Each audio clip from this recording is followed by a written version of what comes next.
Everybody, this is Shane Lambert. Thank you for following my YouTube channel. Today I'm going to be talking about a missing persons case. One of my favorite ones. I know it's kind of odd to talk about a favorite missing person, but this was the one where I felt I had something to offer at my website. I'm the writer at Missing Persons Commentary. So I'm talking about the missing persons case of Paula Jean Welden today. Now, Paula Jean Welden was a college student who went missing on December 1st, 1946. It's one of the enduring kind of missing persons cases. She went on a hike on a trail called the Long Trail, and she just hasn't been seen since.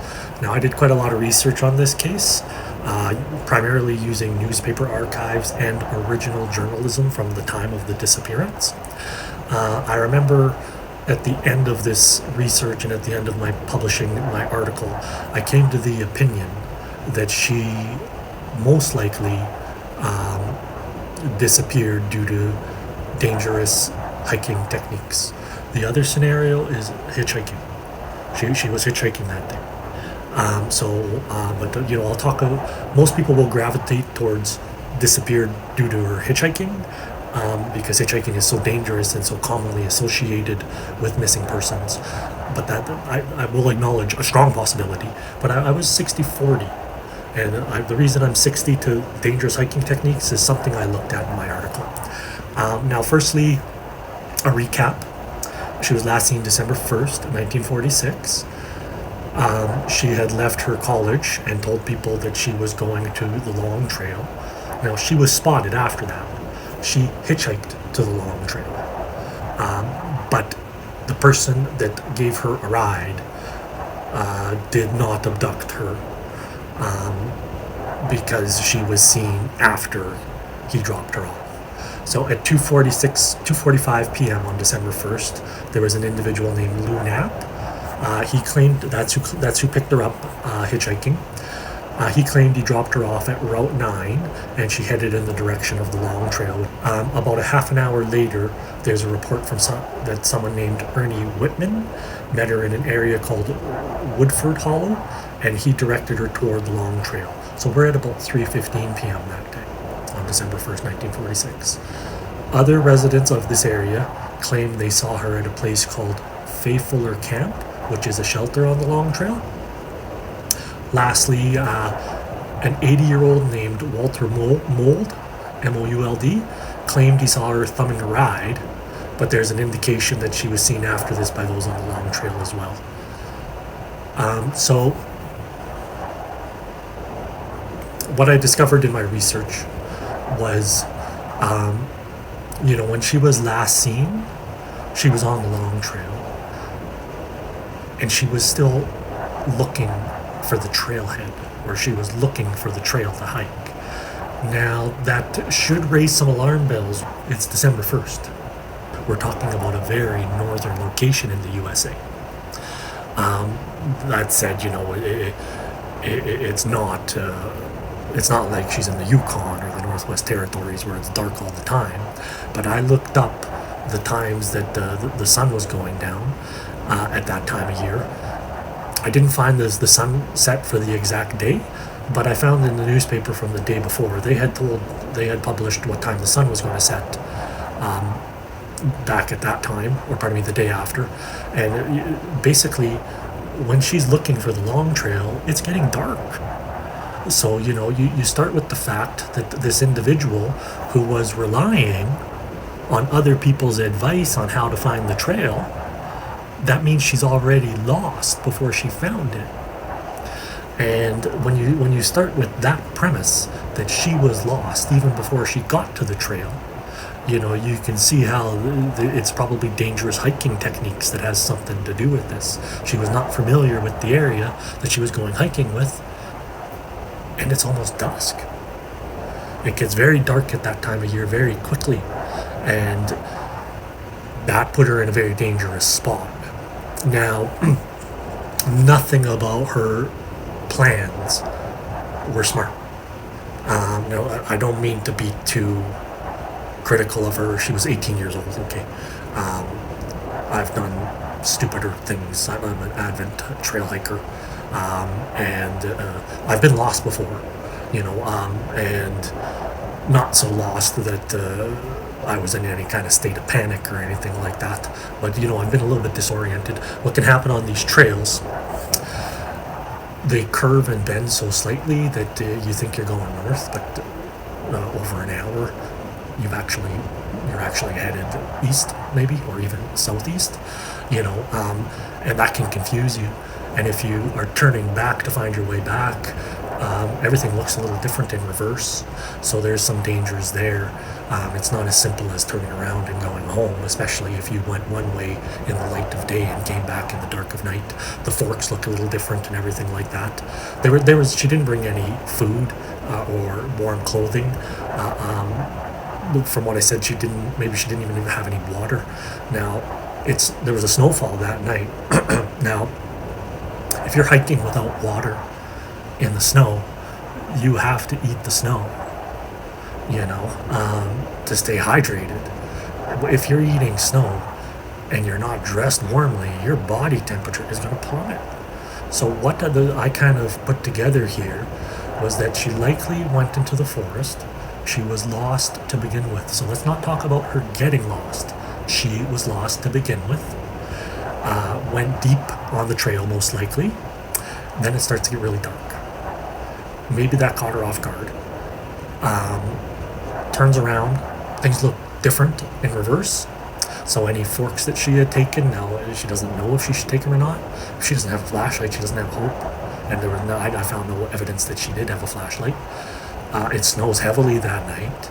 At some point, she has to decide that she's got to get into the fetal position somewhere and try and stay warm through the night. With no food to metabolize, she's going to freeze. With nothing but snow to hydrate her, her body temperature is going to plummet.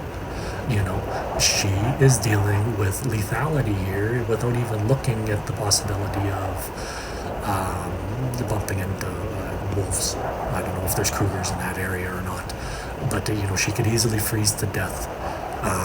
And that's kind of where I thought probably what happened to her. Now that she was known to hitchhike that day, that's a major alarm too. So I can't help ignore that there's a 40% chance, in my opinion, that she was disappeared by a hitchhiker.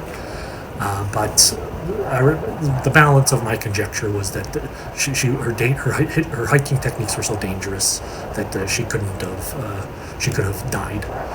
So she could have died due to just bad judgment on hiking trails and the problems that eventuate from that. So sunset was at 4:13 o'clock, according to a newspaper in Bennington. She went to Bennington College in Vermont. The Bennington Evening Barrier said sunset was at 4:13 p.m. on December 2nd. So that's the day after she disappeared. So between days, sunset doesn't change that much. So maybe the sun went down 4:15 the day before, something like that. So you can see how if she's still looking for the trail after 3 p.m., that she's going to be bumping into dusk pretty soon. I'm just scanning over the article to see if there's other points that I thought. The newspaper reported freezing temperatures at about that time of year. Now, there was a pretty intensive search for this young woman. In my opinion, I don't trust police searches, and I can tell you why. I've been working on missing persons cases as a hobbyist volunteer for a number of years now. There's a lot of times where the police claim they scoured the area. They did not find the person in the area, and the person is then found years later in the area that they supposedly scoured. So, I don't quite trust police searches. They're on a budget. But there's also the potential, just how far did this person walk into the forest? If she had adrenaline kick in due to the terrors of the forest at night, 18-year-old, there's going to be some stamina there, right? So just how far did she walk? And if she did start to face a scenario where she was freezing to death, what looked like a safe spot to her? You think she would just lie down in the middle of the trail and get into the fetal position there? No, I think she's getting out of the wind. So she could easily have just darted into the forest and gotten beside a tree, and then just nobody looked there, and then it snows, she's covered up with the snow, and then her remains are subject to the forces you find in the forest, mainly animals moving her around, the weathering, we don't really think of gravity as moving somebody too quickly in the forest, but erosion and gravity and all that can budge a person around after they've died. She could be buried. This was also a really this was an example of sensationalism. Anybody who's kind of critical of the media, there's all kinds of sensationalism in the media.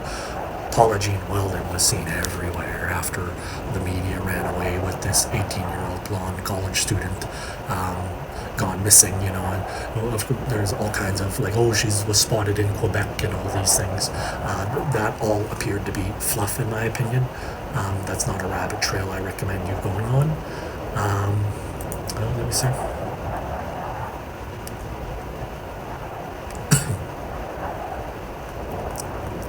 I think I've covered the main points I wanted to cover. In my opinion, she's in the forest still. Maybe not intact as one skeleton. She could have been eaten by animals after she died. But I think she got out of the cold fetal position to somewhere that was as warm as she could hope for, and simply died there.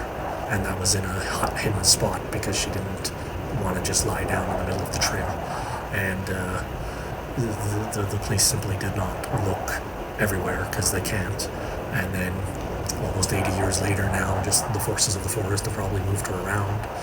The really only hope of finding her is maybe if her torso still has the red parka that she had on, and if through all these years her ID has survived. That's where I think Paula Jean Welden will eventually be found. And if the serial killing type of hitchhiker got her as she was trying to get home, then where he put the body would be anybody's guess. These people do get found sometimes, of course. But that's what all I have to say on this.